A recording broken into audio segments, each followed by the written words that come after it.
मुंशी प्रेमचंद गोदान। भाग 17। गांव में खबर फैल गई कि राय साहब ने पंचों को बुलाकर खूब डांटा और इन लोगों ने जितने रुपए वसूल किए थे वे सब इनके पेट से निकाल लिए। वह तो इन लोगों को जेल भिजवा रहे थे, लेकिन इन लोगों ने हाथ पांव जोड़े, थूक कर चाटा, तब जाके उन्होंने छोड़ा। धनिया का कलेजा शीतल हो गया। गांव में घूम घूम कर पंचों को लज्जित करती फिरती थी। आदमी न सुने गरीबों की पुकार, भगवान तो सुनते हैं। लोगों ने सोचा था इनसे डांड लेकर मज़े से फुलोड़ियाँ खाएंगे। भगवान ने ऐसा तमाचा लगाया कि फुलोड़ियाँ मुंह से निकल पड़ी। एक एक के दो दो भरने पड़े। अब चाटो मेरा मकान लेकर। मगर बैलों के बिना खेती कैसे हो।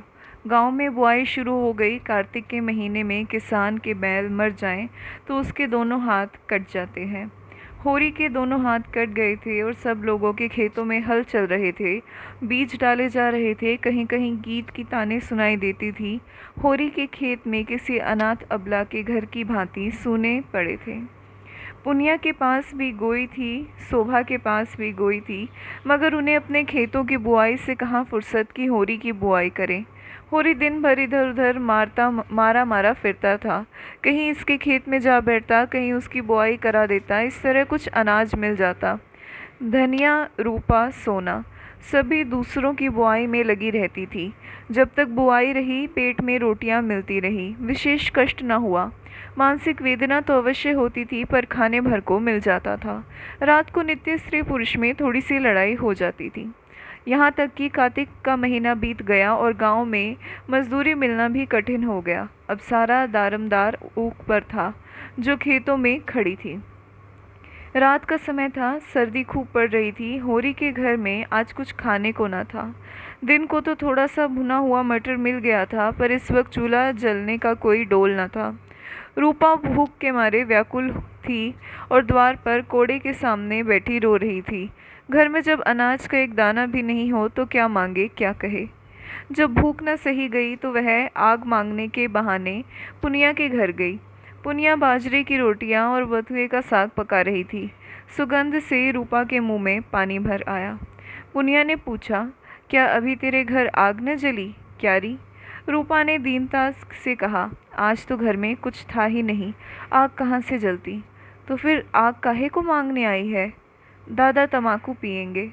पुनिया ने उपले की आग उसकी ओर फेंक दी, मगर रूपा ने आग उठाई नहीं। समीप जाकर बोली, तुम्हारी रोटियां महक रही हैं काकी, मुझे बाजरे की रोटियां बड़ी अच्छी लगती हैं। पुनिया ने मुस्कुराकर पूछा, खाएगी? अम्मा डांटेंगी। अम्मा से कौन कहने जाएगा? रूपा ने पेट भर रोटियां खाई और झूठे मुंह भागी घर चली आई। होरी मन मारे बैठा था कि पंडित दाता दीन ने जाकर पुकारा।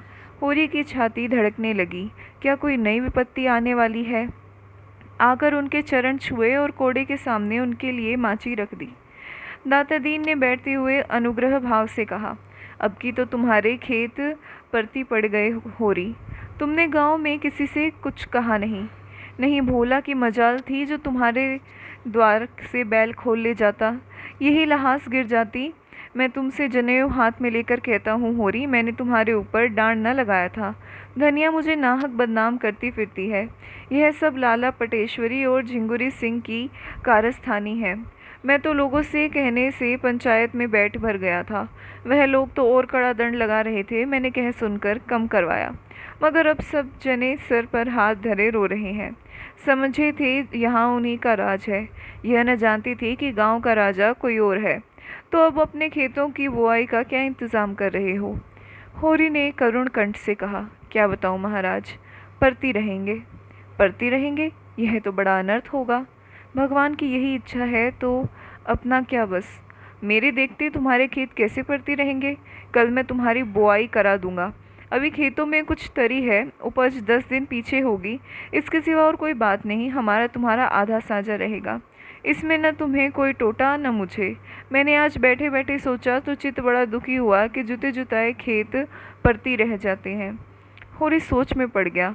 चुमासे भर इन खेतों में खाद डाली, जोता और आज केवल बुआई के लिए आधी फसल देनी पड़ रही है। उस पर एहसान कैसे जता रहे हैं, लेकिन इससे तो अच्छा यही है कि खेती परती पड़ जाए और कुछ ना मिलेगा, लगान तो निकल ही आएगा। नहीं, अब की बेबाकी न हुई तो बेदखली आई धरी है। उसने यह प्रस्ताव स्वीकार कर लिया। दाता दीन प्रसन्न होकर बोले, तो चलो मैं अभी बीज तोल दूं, जिससे सवेरे का झंझट ना रहे। रोटी तो खा ली है ना? होरी ने लजाते हुए घर में चूल्हा न जलने की कथा कही। दाता दीन ने मीठे उल्हाने के भाव से कहा, अरे तुम्हारे घर में चूल्हा नहीं जला और तुमने मुझे कहा भी नहीं। हम तुम्हारे बैरी थोड़ी नहीं थे। इसी बात पर तुमसे मेरा जी कुड़ता है। अरे भले आदमी, इसमें लाज शर्म की कौन बात है? हम सब एक ही तो हैं। तुम शूद्र हुए तो क्या, हम बामन हुए तो क्या, हैं तो सब एक ही घर के। दिन सबके बराबर नहीं जाते। कौन जाने कल मेरे ही ऊपर कोई संकट आ पड़े तो मैं तुमसे अपना दुख न कहूँगा तो किससे कहूँगा? अच्छा जो हुआ चलो, बैंग ही के साथ तुम्हें मंदोमन अनाज खाने को भी तोल दूंगा। आधा घंटे में होरी मन भर जौ का टोकरा सर पर रखे आया और घर की चक्की चलने लगी। धनिया रोती थी और सोने के साथ जौ पीसती थी। भगवान उसे किस कुकर्म का यह दंड दे रहे हैं। दूसरे दिन की बुआई शुरू हुई। होरी का सारा परिवार इस तरह काम में जुटा हुआ था मानो सब कुछ अपना ही है। कई दिन के बाद सिंचाई भी इसी तरह हुई। दादा दीन को सेंत मेंत के मंजूर मिल गए। अब कभी कभी उनका लड़का माता दीन भी घर में आने लगा। जवान आदमी था, बड़ा रसिक और बातचीत का मीठा। दाता दीन जो कुछ छीन छपट कर लाते थे वह उसे भांग बूटी में उड़ाता था। एक चमारिन से उसकी आशनाई हो गई थी, इसीलिए अभी तक ब्याह न हुआ था। वह रहती अलग थी, पर सारा गांव यह रहस्य जानते हुए भी कुछ न बोल सकता। हमारा धर्म है हमारा भोजन। भोजन पवित्र रहे फिर हमारे धर्म पर कोई आँच नहीं आ सकती। रोटियां ढाल बनकर अधर्म से हमारी रक्षा करती हैं। अब सांझे की खेती होने से माता दीन को झुनिया से बातचीत करने का अवसर मिल गया। वह ऐसे दांव से आता जब घर में झुनिया के सिवाय कोई न होता। कभी किसी बहाने से, कभी किसी बहाने से। झुनिया रूपवती न थी लेकिन जवान थी और उसमें चमारिन प्रेमिका से अच्छी थी। कुछ दिन शहर में रह चुकी थी। पहनना ओढ़ना बोलना चालना जानती थी और लज्जाशील भी थी, जो स्त्री का सबसे बड़ा आकर्षण है। माता दीन कभी कभी उसके बच्चे को गोद में उठा लेता और प्यार करता। झुनिया निहाल हो जाती। एक दिन उसने झुनिया से कहा, तुम क्या देखकर गोबर के साथ आई झूना? झुनिया ने लजाते हुए कहा, भाग खींच लाया महाराज, और क्या कहूँ। माता दीन दुखी मन से बोला, बड़ा बेवफा आदमी है। तुम जैसी लक्ष्मी को छोड़कर न जाने कहाँ मारा मारा फिर रहा है। चंचल स्वभाव का आदमी है, इसी से मुझे शंका होती है कि कहीं और न फंस गया हो। ऐसे आदमियों को तो गोली मार देनी चाहिए। आदमी का धर्म है जिसकी बाँह पकड़े उसे निभाए। यह क्या कि एक आदमी की जिंदगानी खराब कर दी और दूसरा घर ताकने लगे। युवती रोने लगी। माता दीन ने इधर उधर ताक कर उसका हाथ पकड़ लिया और समझाने लगे, तुम उसकी क्यों परवाह करती हो झूना? चला गया चला जाने दो। तुम्हारे लिए किस बात की कमी है? रुपया पैसा गहना कपड़ा जो चाहो मुझसे लो। जुनिया ने धीरे से हाथ छुड़ा लिया और पीछे हटकर बोली, सब तुम्हारी दया है महाराज। मैं तो कहीं की न रही, घर से भी गई यहाँ से भी गई, न माया मिली न राम ही हाथ आए। दुनिया का रंग ढंग न जानती थी। इसकी मीठी मीठी बातें सुनकर चाल में फंस गई। माता दीन ने गोबर की बुराई करनी शुरू की। वह तो निरा लफंगा है, घर का ना घाट का। जब देखो माँ बाप से लड़ाई, कहीं पैसा पा जाए चट जुआ खेल डाले। चरस और गांजे से उसकी जान बसती थी। सोहदों के साथ घूमना, बहू बेटियों को छेड़ना, यही उसका काम था। थानेदार साहब बदमाशी में उसका चालान करने वाले थे। हम लोगों ने बहुत खुशामद की तब जाकर छोड़ा।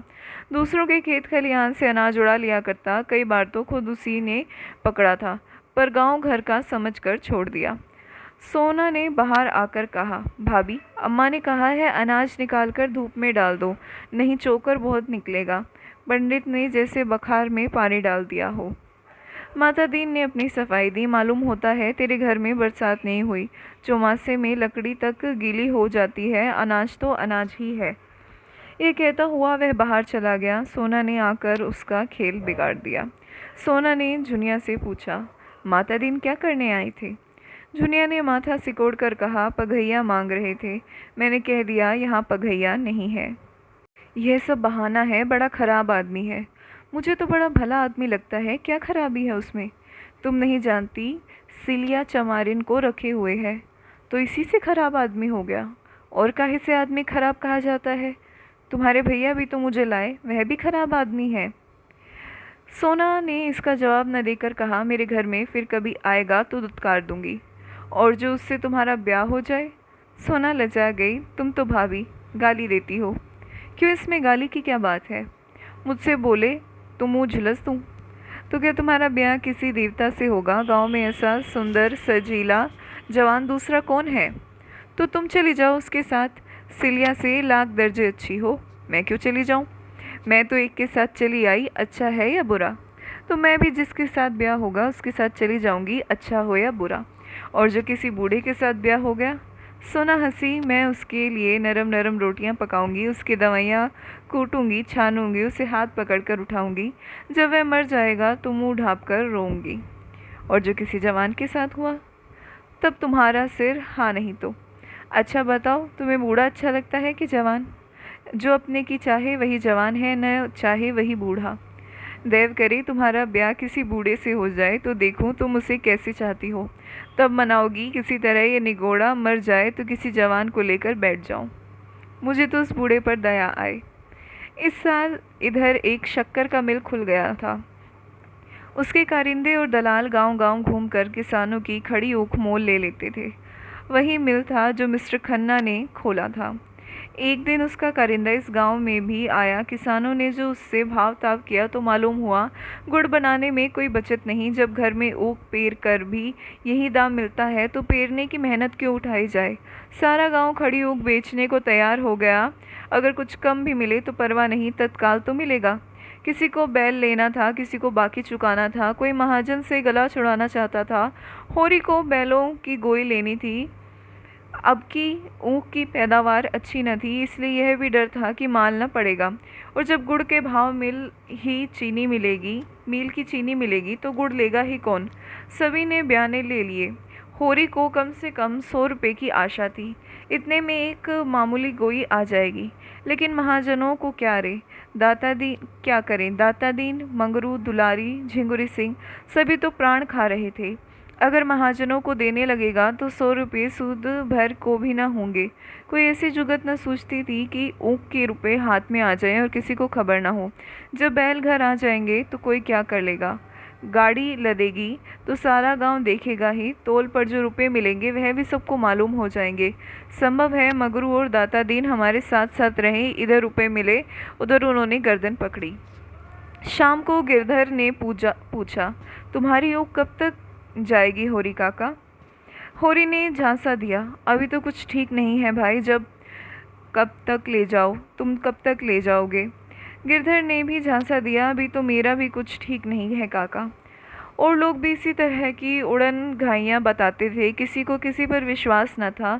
झिंगुरी सिंह के सभी ऋणिया थे और सबसे यही इच्छा थी कि झिंगुरी सिंह के हाथ रुपये न पड़ने पाए, नहीं वह सबका सब हजम कर जाएगा और दूसरे दिन आसामी फिर रुपये मांगने जाएं तो नया कागज़, नया नजराना, नई तहरीर। दूसरे दिन शोभा आकर बोला, दादा कोई ऐसा उपाय करो कि झिंगुरी सिंह को हैजा हो जाए, ऐसा गिरे कि फिर न उठे। होरी ने मुस्कुराकर कहा, क्यों, उसके बाल बच्चे नहीं हैं? उसके बाल बच्चों को देखें कि अपने बाल बच्चों को देखें? वह तो 2-2 मेहरियों को आराम से रखता है। यहाँ तो एक को रूखी रोटी भी मयस्सर नहीं। सारी जमा ले लेगा, एक पैसा भी घर ना लाने देगा। मेरा तो हालत और भी ख़राब है भाई, अगर रुपया हाथ से निकल गए तो तबाह हो जाऊँगा। गोई के बिना तो काम न चलेगा। अभी तो 2-3 दिन ऊख ढोते लगेंगे। जो ही सारी ऊख पहुंच जाए जमादार से कहें कि भैया कुछ ले ले, मगर ऊख झटपट तोल दे। दाम पीछे देना, इधर झिंगुरी से कह देंगे अभी रुपया नहीं मिले। होरी ने विचार करके कहा, झिंगुरी सिंह हमसे तुमसे कई गुना चतुर है शोभा। जाकर मुनीम से मिलेगा और उसी से रुपये ले लेगा। हम तुम ताकते रह जाएंगे। जिस खन्ना बाबू की मील है उन्हीं खन्ना बाबू की महाजनी कोठी भी है, दोनों एक हैं। शोभा निराश होकर बोला, न जाने इन महाजनों से कभी गला छूटेगा कि नहीं। होरी बोला, इस जन्म में तो कोई आशा नहीं है भाई। हम राज नहीं चाहते, भोग विलास नहीं चाहते, खाली मोटा छोटा पहनना और मोटा छोटा खाना और मर्जाद के साथ रहना चाहते हैं, वह भी नहीं सोखता। शोभा ने धूर्तता के साथ कहा, मैं तो दादा इन सबों को अब की चकमा दूंगा। जमादार को कुछ दे दिलाकर इस बात पर राजी कर लूँगा कि रुपये के लिए हमें खूब दौड़ाए। झिंगुरी कहाँ तक दौड़ेंगे। होरी ने हंसकर कहा, यह सब कुछ न होगा भैया। कुशल इसी में है कि झिंगुरी सिंह के हाथ पांव जोड़ो। हम जाल में फंसे हुए हैं। जितना ही फड़फड़ाओगे उतना ही और जकड़े जाओगे। तुम तो दादा बूढ़ों की सी बात कर रहे हो। कटघरे में फंसे बैठे रहना तो कायरता है। फंदा और जकड़ जाए बला से, पर गला छुड़ाने के लिए जोर तो लगाना ही पड़ेगा। यही तो होगा। झिंगुरी घर द्वार नीलाम करा लेंगे। करा ले नीलाम। मैं तो चाहता हूँ कि हमें कोई रुपये ना दे, हमें भूखों मरने दे, लाते खाने दे। एक पैसा भी उधार न दे, लेकिन पैसा वाले उधार न दें तो सूद कहाँ से पाएं। एक हमारे ऊपर दावा करता है तो दूसरा हमें कुछ कम सूद पर रुपये उधार देकर अपने जाल में फंसा लेता है। मैं तो उसी दिन रुपये लेने जाऊंगा जिस दिन झिंगुरी कहीं चला जाएगा। होरी का मन भी विचलित हुआ। हाँ, यह ठीक है। उक तुलवा दे, रुपया दाव खात देख कर ले आएंगे। बस बस यही चाल चलो। दूसरे दिन प्रातःकाल गांव के कई आदमियों ने ऊख काटनी शुरू की। होरी भी अपने खेत में गणासा लेकर पहुंचा। उधर से शोभा भी उसकी मदद को आ गया। पुनिया, झुनिया, कोनिया, सोना सभी खेत में जा पहुंची। कोई ऊख काटता था, कोई छीलता था, कोई पुले बांधता था। महाजनों ने जो ऊख काटते देखी तो पेट में चूहे दौड़े। एक तरफ से दुलारी दौड़े, दूसरी तरफ से मंगरू सा, तीसरी ओर से माता दीन और पटेश्वरी और झिंगुरी के प्यादे। दुलारी हाथ पाँव में मोटे मोटे चांदी के कड़े पहने, कानों में सोने का झुमका, आंखों में काजल लगाए, बूढ़े यौवन की रंगे रंगाए आकर बोली, पहले मेरा रुपया दे दो, तब ऊख काटने दूंगी। मैं जितना गम खाती हूँ उतना ही तुम शेर होते हो। 2 साल से एक धेला सूद नहीं दिया। 50 तो मेरे सूद के होते हैं। होरी ने घिघियाकर कहा, भाभी ऊख काट लेने दो। इसके रुपए मिलते हैं तो जितना हो सकेगा तुमको भी दूंगा। न गाँव छोड़कर भागता हूँ, न इतनी जल्दी मौत ही आई जाती है। खेत में खड़ी ऊख तो रुपये न देगी। दुलारी ने उसके हाथ से गंडासा छीन कर कहा, नियत इतनी खराब हो गई है तुम लोगों की, तभी तो बरकत नहीं होती। आज 5 साल हुए होरी ने दुलारी से 30 रुपये लिए थे। 3 साल में उसके 100 रुपये हो गए, तब स्टाम्प लिखा गया। 2 साल में उस पर 50 रुपये सूद चढ़ गया। होरी बोला, सहुआइन नियत तो कभी खराब नहीं की, और भगवान चाहे तो पाई पाई चुका दूंगा। हाँ, आजकल तंग हो गया हूँ, जो चाहे कह लो। सहुआइन को जाते देर नहीं हुई कि मंगरू साहब पहुँचे। काला रंग, तोंद, कमर के नीचे लटकी हुई, 2 बड़े बड़े दांत सामने जैसे काट खाने को निकले हुए, सिर पर टोपी, गले में चादर। उम्र अभी 50 से ज़्यादा नहीं, पर लाठी के सहारे चलते थे। गठिया का मर्ज हो गया था, खांसी भी आती थी। लाठी टेक कर खड़े हो गए और होरी को डांट बताई, पहले हमारा रुपया दे दो होरी, तब ऊख काटो। हमने रुपये उधार दिए थे, खैरात नहीं थे। 3-3 साल हो गए, न सूद न ब्याज। मगर यह न समझना कि तुम मेरे रुपये हजम कर जाओगे। मैं तुम्हारे मुर्दे से भी वसूल कर लूँगा। शोभा मस्खरा था, बोला, तब काहे को घबराते हो साजी। इनके मुर्दे ही से वसूल कर लेना, नहीं 1-2 साल के आगे पीछे दोनों ही सरग में पहुंच जाओगे। वहीं भगवान के सामने अपना हिसाब कर चुका लेना। मगरू ने शोभा को बहुत बुरा भला कहा, जमा मार, बेईमान इत्यादि। लेने की बेर तो तुम हिलाते हो, जब देने की बारी आती है तो गुर्राते हो। घर बिकवा लूँगा, बैल बंधिए नीलाम करा लूँगा। शोभा ने फिर छेड़ा, अच्छा ईमान से बताओ सा, कितने रुपए दिए थे जिसके अब 300 रुपये हो गए हैं। जब तुम साल के सूद न दोगे तो आप ही बढ़ेंगे। पहले पहल कितने रुपए दिए थे तुमने? 50 ही तो। कितने दिए हुए हैं यह भी तो देख। कितने दिन हुए हैं यह भी तो देख। 5-6 साल हुए होंगे। 10 साल हो गए पूरे, 11वां जा रहा है। 50 रुपये के 300 रुपये लेते तुम्हें ज़रा भी शर्म नहीं आती? शर्म कैसी, रुपए दिए हैं कि खैरात मांगते हैं। होरी ने इन्हें भी चिरोरी विनती करके विदा किया। दाता दीन ने होरी के सांचे में खेती की थी। बीज देकर आधी फसल ले लेंगे। इस वक्त कुछ छेड़छाड़ करना नीति विरुद्ध था। झिंगुरी सिंह ने मिल के मैनेजर से पहले ही सब कह सुना रखा था। उनके प्यादे गाड़ियों पर ऊख लदवाकर नाव पर पहुंचा रहे थे। नदी गांव से आधा मील पर थी। एक गाड़ी दिन भर में 7-8 चक्कर कर लेती थी और नाव एक खेवे में 50 गाड़ियों का बोझ लाद लेती थी। इस तरह किफ़ायत पड़ती थी। इस सुविधा का इंतज़ाम करके झिंगुरी सिंह ने सारे इलाके को एहसान से दबा दिया था। तोल शुरू होते ही झिंगुरी सिंह ने मिल के फाटक पर आसन जमा लिया। हर एक की ऊँख तोलते थे, दाम का पुर्जा लेते थे, खजांची से रुपए वसूल करते थे और अपना पावना काट कर असामी को देते थे। असामी कितना ही रोए चीखे, किसी के न सुनते थे। मालिक का यह हुक्म था, उनका क्या बस। होरी को 120 रुपये मिले। उसमें से झिंगुरी सिंह ने अपने पूरे रुपए सूद समेत काट कर कोई 25 रुपये होरी के हवाले किए। होरी ने रुपये की ओर उदासीन भाव से देखकर कहा, यह लेकर मैं क्या करूँगा ठाकुर, यह भी तुम्हें ले लो, मेरे लिए मजूरी बहुत मिलेगी। झिंगुरी ने 25 रुपये ज़मीन पर फेंक कर कहा, लो या फेंक दो, तुम्हारी खुशी। तुम्हारे कारण मालिक की घुड़की खाई और अभी राय साहब सिर पर सवार हैं कि डांड के रुपये अदा करूं। तुम्हारी गरीबी पर दया करके इतने रुपये दिए देता हूँ, नहीं एक धोला भी न देता। अगर राय साहब ने सख्ती की तो उल्टे और घर से देने पड़ेंगे। होरी ने धीरे से रुपये उठा लिए और बाहर निकला कि नोखेराम ने ललकारा। होरी ने जाकर 25 रुपये उनके हाथ में रख दिए और बिना कुछ कहे जल्दी से भाग आया। उसका सर चक्कर खा रहा था। शोभा को इतने ही रुपए मिले थे। वह बाहर निकला तो पटेश्वरी ने घेरा। शोभा बरस पड़ा, बोला, मेरे पास रुपए नहीं है, तुम्हें जो कुछ करना है कर लो। पटेश्वरी ने गर्म होकर कहा, ऊख बेची है कि नहीं? हाँ बेची है। तुम्हारा यही वादा तो था कि ऊख बेच कर रुपये दूंगा। हाँ था तो फिर क्यों नहीं देते? और सब लोगों को दिए हैं कि नहीं? हाँ दिए हैं। तुम मुझे क्यों नहीं देते? मेरे पास अब जो कुछ बचा है वह बाल बच्चों के लिए है। पटेश्वरी ने बिगड़ कर कहा, तुम रुपए दोगे? शोभा और हाथ जोड़कर आज ही। हाँ अभी जितना चाहो बहक लो। एक रपट में जाओगे 6 महीने को, पूरे 6 महीने को, न एक दिन बेस न एक दिन कम। यह जो नित्य जुआ खेलते हो वह एक रपट में निकल जाएगा। मैं ज़मींदार या महाजन का नौकर नहीं हूँ, सरकार बहादुर का नौकर हूँ, जिसका दुनिया भर में राज है, जो तुम्हारे महाजन और ज़मींदार दोनों का मालिक है। पटेश्वरी आगे बढ़ गए। शोभा और होरी कुछ दूर चुपचाप चले, मानो इस धिक्कार ने उन्हें संज्ञाहीन कर दिया। तब होरी ने कहा, शोभा इसके रुपए दे दो, समझ लो ऊख में आग लग गई। मैंने भी यही सोचकर मन को समझाया है। शोभा ने आहत कंठ से कहा, हाँ दे दूंगा दादा, न दूंगा तो जाऊंगा कहाँ। सामने से गिरधर ताड़ी पिए झूमता चला आ रहा था। दोनों को देखकर बोला, झिंगुरी ने सारे के सारे ले लिए, होरी काका चबेना को भी एक पैसा न छोड़ा, हत्यारा कहीं का। रोया गिड़गिड़ाया, पर इस पापी को दया न आई। शोभा ने कहा, ताड़ी तो पिए हुए हो, उस पर कहते हो एक पैसा भी न छोड़ा।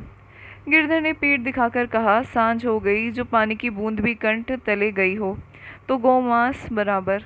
एक इकन्नी मुंह में दबा ली थी, उसकी ताड़ी पी ली। सोचा साल भर पसीना गारा है तो एक दिन ताड़ी तो पी लूं, मगर सच कहता हूँ नशा नहीं है, एक आने में क्या नशा होगा। हाँ झूम रहा हूँ जिसमें लोग समझे खूब पिए हुए हैं। बड़ा अच्छा हुआ काका, बेबाकी हो गई, 20 लिए उसके 160 भरे, कुछ हद है। होरी घर पर पहुंचा तो रूपा पानी लेकर दौड़ी, सोना चिलम भर लाई। धनिया ने चबेना और नमक लाकर रख दिया और सभी आशा भरी आंखों से उसकी ओर ताकने लगे। झुनिया ने चौखट आ खड़ी हुई। होरी उदास बैठा था, कैसे मुंह हाथ धोए, कैसे चबेना खाए, ऐसा लज्जित और ग्लानित था मानो हत्या करके आया हो। धनिया ने पूछा, कितने की तोल हुई? 120 मिले, पर सब वहीं लुट गए, धेला भी न बचा। धनिया सिर से पांव तक भस्म हो उठी। मन में ऐसा उद्वेग उठा कि अपना मुंह नोच ले। बोली, तुम जैसा घामड़ आदमी भगवान ने क्यों रचा? कहीं मिलते तो उनसे पूछती। तुम्हारे सारी जिंदगी तलक हो गई, भगवान मौत भी नहीं देते कि जंजाल से जान छूटे। उठाकर सारे रुपये बहनोइयों को दे दिए, अब और कौन आमदनी है जिससे गोई आएगी? हल में क्या मुझे जोतोगे या आप जुतोगे? मैं कहती हूँ तुम बूढ़े हुए, तुम्हें इतनी अकल भी नहीं आई कि गोई भर के रुपये तो निकाल लेते, कोई तुम्हारे हाथ से छीन थोड़ी लेता। पूस की यह ठंड और किसी की देह पर लत्ता नहीं, ले जाओ सबको नदी में डुबा दो। सिसक सिसक कर मरने से तो एक दिन मर जाना फिर भी अच्छा है। कब तक पुआल में घुस कर रात काटेंगे, और पुआल भी घूस भी ले, और पुआल खा कर राहत न तो न जाएगा। तुम्हारी इच्छा हो घास ही खाओ, हमसे तो घास न खाई जाएगी। यह कहते कहते वह मुस्कुरा पड़ी। इतनी देर में उसकी समझ में यह बात आने लगी थी कि महाजन जब सर पर सवार हो जाए और अपने हाथ में रुपए हों, और महाजन जानता हो कि उनके पास रुपए हैं, तो असामी कैसे अपनी जान बचा सकता है। होरी सर नीचा किए अपने भाग्य को रो रहा था। धनिया का मुस्कुराना उसे न दिखाई दिया। बोला, मजूरी तो मिलेगी, मजूरी करके खाएंगे। धनिया ने पूछा, कहाँ है इस गांव में मजूरी? और कौन मुंह से लेकर मजूरी करोगे? मैं तो नहीं कहलाते। होरी ने चिलम के कई कश लगाकर कहा, मजूरी करना कोई पाप नहीं। मजूर बन जाए तो किसान हो जाता है, किसान बिगड़ जाए तो मजूर हो जाता है। मजूरी करना भाग्य में न होता हो, यह सब विपत क्यों आती? क्यों गाय मरती? क्यों लड़का नालायक निकल जाता? धनिया ने बहू बेटियों की ओर देखकर कहा, तुम सबके सब क्यों घेरी खड़ी हो? जाकर अपना अपना काम देखो। वह और है जो हाट बाट से आते हैं तो बाल बच्चों के लिए 2-4 पैसे की कोई चीज़ लिए आते हैं। यहाँ तो यह लोभ लग रहा होगा कि रुपए तुड़ाए कैसे, एक कम ना हो जाए, इसी से इनकी कमाई में बरकत नहीं होती। जो खर्च करते हैं उन्हें मिलता है, जो न खा सके उन्हें रुपये मिलने ही क्यों? ज़मीन में गाड़ने के लिए? होरी ने खिलखिलाकर कहा, कहाँ है वह गाड़ी हुई थाती?